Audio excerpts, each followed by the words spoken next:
come on, it's story time. Life lessons and words that rhyme. Come on, it's story time. Stories with sunshine. That's me. Arthur's homework assignment is to write a story. What will it be about? Will he sing? Will he dance? Will it be done on time?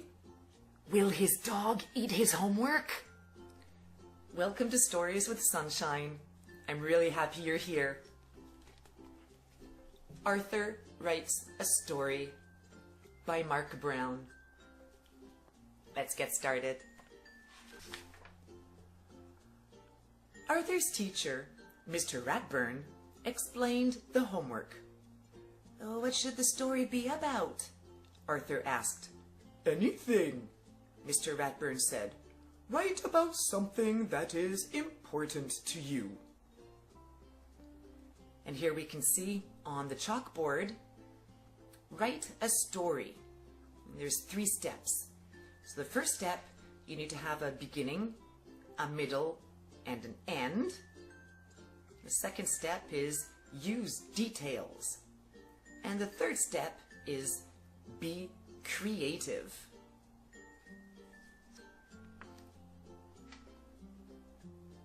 Arthur started his story the minute he got home. He knew exactly what he wanted to write about. How I got my puppy pal. I always wanted a dog, but first I had to prove I was responsible. So I started Arthur's pet business. My mom made me keep all the animals in the basement. It was a lot of work, but it was fun until I thought I lost Perky. But then I found her, and she had 3 puppies, and I got to keep one of them. That's how I got my dog pal. The end.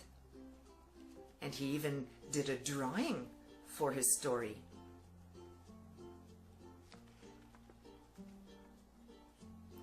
Arthur read his story to D.W. That's a boring story, D.W. said. Does it have to be real life? Because your life is so dull. I don't want to write a boring story, said Arthur. If it were me, D.W. suggested, I'd make the story about getting an elephant.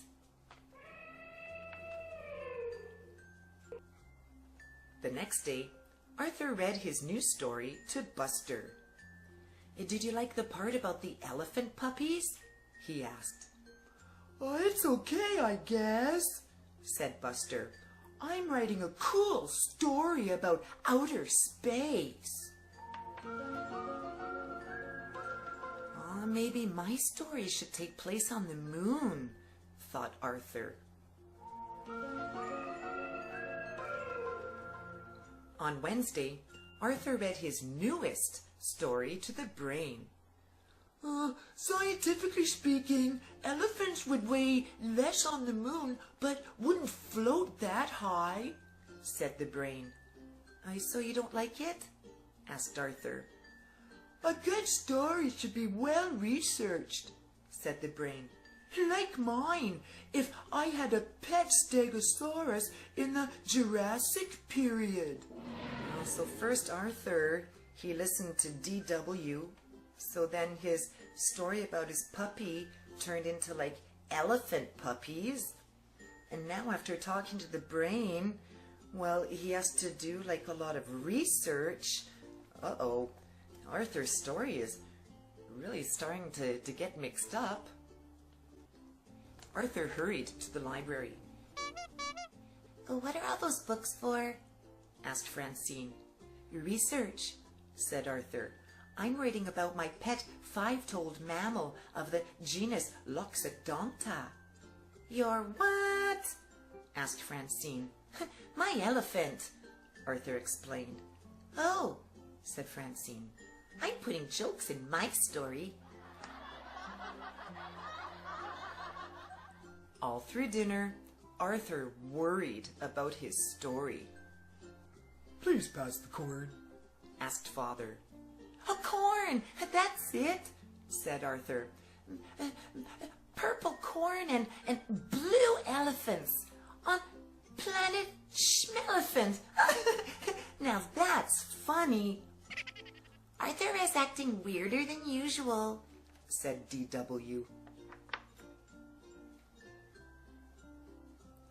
On Thursday, everyone at the Sugar Bowl was talking about their stories. Last year, a kid wrote a country western song for her story, said Prunella, and she got an A+. How do you know? Asked Arthur. That kid was me, explained Prunella.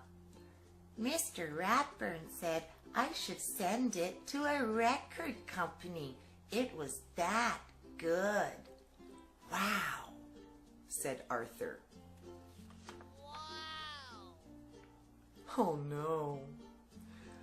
That night, Arthur's imagination went wild. He decided to turn his story into a song. He even made up a dance to go with it. Oh no, poor Arthur.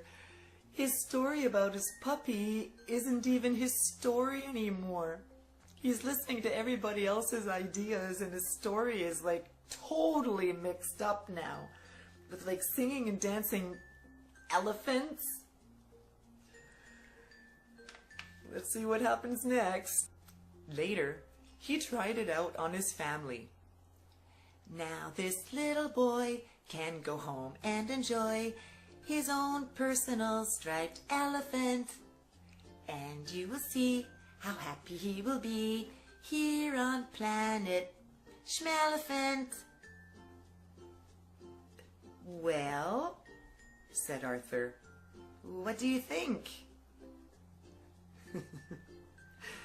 I think everybody's face pretty much says it all, especially DW's face.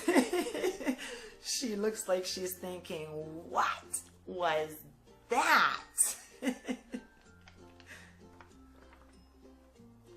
Mother and Father smiled. It's nice, said Grandma Thora, but a little confusing. Too bad you can't dance, said DW. Oh, what am I going to do? Said Arthur.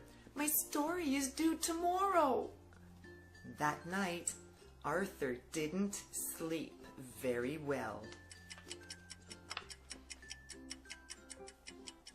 The next day, Arthur worried until Mr. Ratburn finally called on him. When Arthur's song and dance was over, the classroom was so quiet it was almost spooky. Binky raised his hand. Did that really happen? Sort of, said Arthur. It started as the story of how I got my dog. I'd like to hear that story, said Mr. Ratburn. The title was How I Got My Puppy Pal, said Arthur. Arthur told how proud he was of his pet business and how scared he was when Perky disappeared. And he told how happy he was to find her under his bed and how surprised he was to see her 3 puppies. And the best part is, said Arthur, I got to keep one. Buster said, I like that story better than your other one. Great story, said Binky. I think Arthur's story was the best, said Francine. Good work, said Mr. Ratburn. Of course, I expect you to write it all down by Monday. Then Mr. Ratburn gave Arthur a gold sticker. Oh, and one more thing, he said. Leave out the dancing.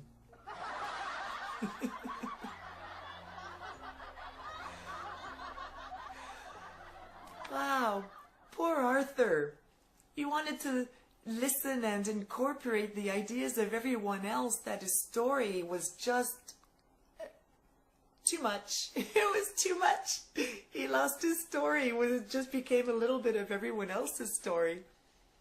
Well, so a good thing he's going to write down his story about how he got his puppy pal.